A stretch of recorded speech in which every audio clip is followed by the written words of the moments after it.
हम ये press conference क्यों बुलाया गया? क्या इसका मकसद है?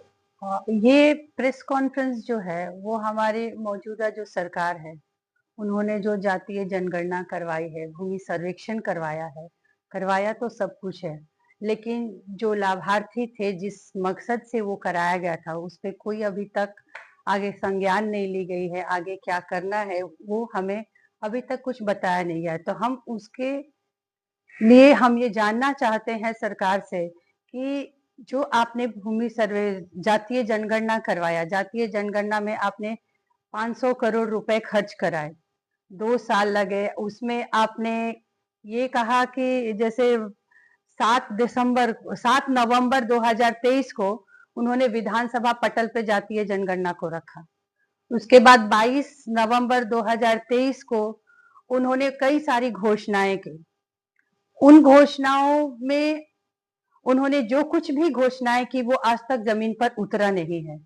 तो उन सब के विरोध में हम लोग ये प्रेस कॉन्फ्रेंस बुलाए हैं कि आगे अगर संज्ञान नहीं ली गई तो हम लोग आगे चलकर आंदोलन करेंगे उसके लिए। सबसे पहली बात तो जो भी भूमि सर्वेक्षण कराया गया है या जातीय जनगणना करवाई गई है उस पे हमें श्वेत पत्र जारी करे बिहार सरकार। दूसरी चीज की जो उन्होंने घोषणाएं की थी उसमें घोषणाओं में उन्होंने कहा था कि 94 लाख जो लोग हैं उनको स्वरोजगार के लिए 2-2 लाख रुपए दिए जाएंगे। वो आज कहीं धरती पर आज तक एक व्यक्ति को नहीं मिला है। दूसरा, उन्होंने जो जातीय जनगणना कराई उनका जो मकसद था कि जातीय जनगणना के प्रति सामाजिक उन्माद फैलाना और राजनीतिक रोटियां सेकना, क्योंकि अगर वो ऐसा अगर उनका मकसद नहीं था तो जो भी उन्होंने घोषणाएं की उस पे वो खरे उतरते।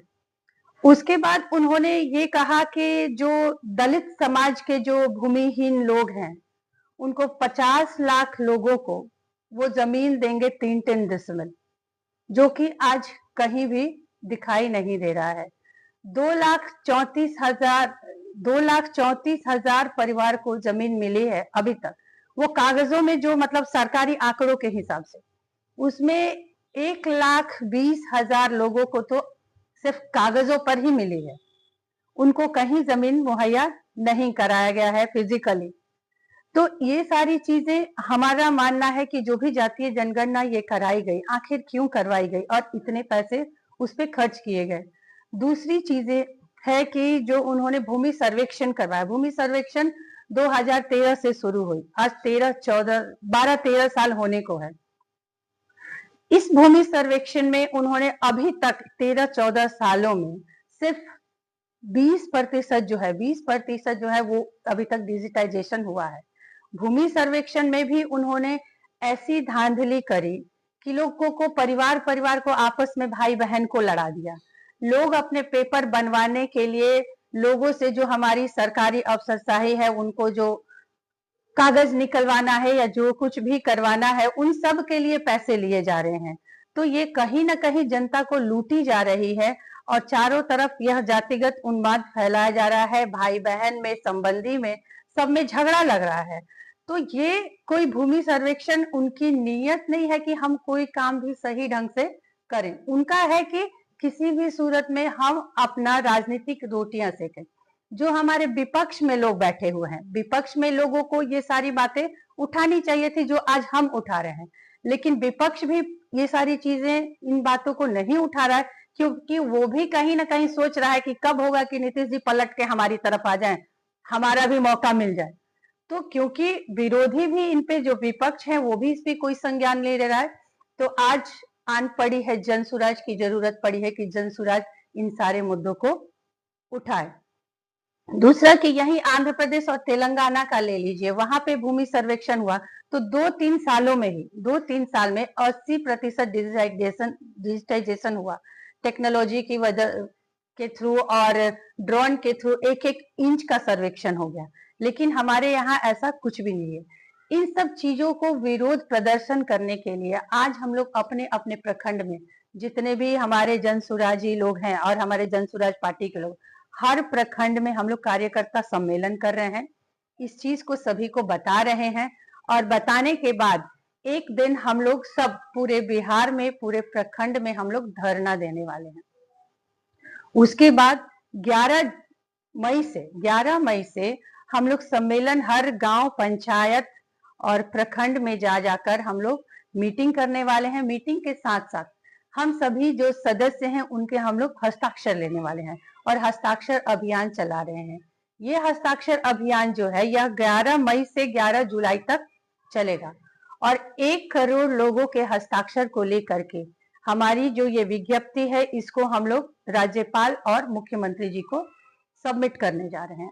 अगर उन्होंने इस पर संज्ञान नहीं ली, इन पर कार्रवाई अगर उन्होंने नहीं की, तो ये विधानसभा का सत्र खत्म, अंतिम सत्र के पहले हम लोग जाकर विधानसभा का घेराव करेंगे।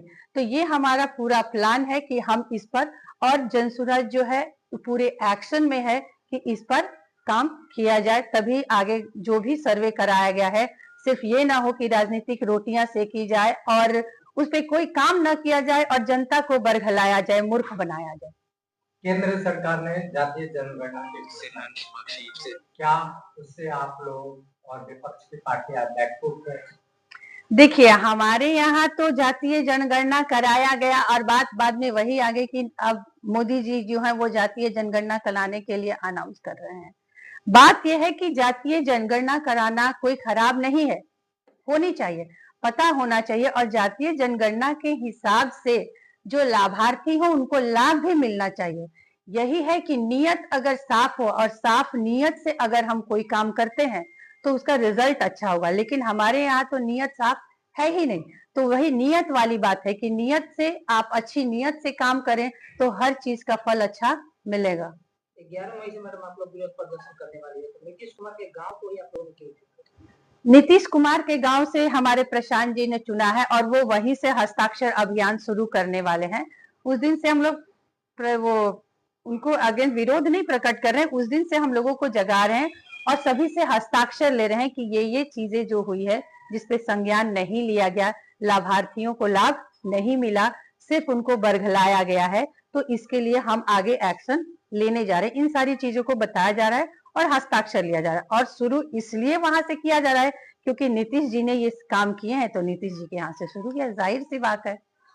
लाभ तो दिया ही जा रहा है, जो जातीय जनगणना हुई प्रदेश में उसका लाभ तो धीरे धीरे दिया ही जा रहा है, एक ही समय पे हर चीजें लागू नहीं की जा रही। तो सर्वेक्षण, जो भूमि सर्वेक्षण हमारे यहाँ हुआ है वो 13 साल लग गए और 20% हुआ है, तो हम कितना फास्ट चलेंगे? तो यही है तरीका कि हमारा बिहार इतना पीछे है ना।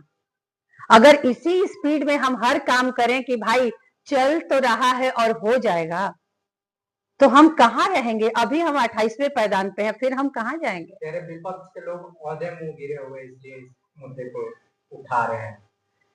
नहीं, विपक्ष जो है, विपक्ष तो चुपचाप बैठा हुआ है, विपक्ष इस पर बातें नहीं कर रहा है क्योंकि उनको भी पता है कि नीतीश जी का कब दिमाग बदलेगा और कब हमारे साथ आ जाएंगे, तो वो भी तो ताक में बैठे हुए हैं। विपक्ष की भूमिका तो हम लोग निभा रहे हैं कि हम लोग ये सारे सवाल कर रहे हैं कि आपने जो भी किया, जो भी एक्शन लिया, आपने सर्वेक्षण कराया, उसका परिणाम क्या हुआ, वो परिणाम तो हमें दिखाओ। हर चीज का कोई ना कोई परिणाम तो होना चाहिए। तो इतने जो खर्चे हुए, इतनी मेहनत हुई, सरकारी तंत्र लगे, तो उसका परिणाम क्या है आज? मैम, पहलगाम में इतनी बड़ी घटना घटी और दूसरी तरफ ये जातीय जनगणना कराई जा रही है, इसको आगे भी तो कराया जा सकता है। एक चीज को रोकने के लिए, इसके पहले जो वक्फ बोर्ड आया था, वक्फ बोर्ड पे बातें चल रही थी, तो उसके रोकने के लिए पहलगाम हुआ और पहलगाम को रोकने के लिए जातीय जनगणना की, लोग पहलगाम भूल जाए और जातीय जनगणना पे बात करें। तो एक एक मुद्दे तो चाहिए ना लोगों को भटकाने के लिए कि हम दिखा भी दिया और उसके बाद भटका के रास्ते से हटाना कैसा है, तो उसके लिए दूसरा मुद्दा लेकर आए। एक सवाल वो तो प्रशांत जी इधर सवाल है, शाहपुर और आरा और सासाराम बक्सर क्षेत्र में प्रशांत किशोर जी का भ्रमण कब होने वाला है, कब आने वाला है इस क्षेत्र में? 20 मई से उनका जो बदलाव यात्रा है वो शुरू होने वाला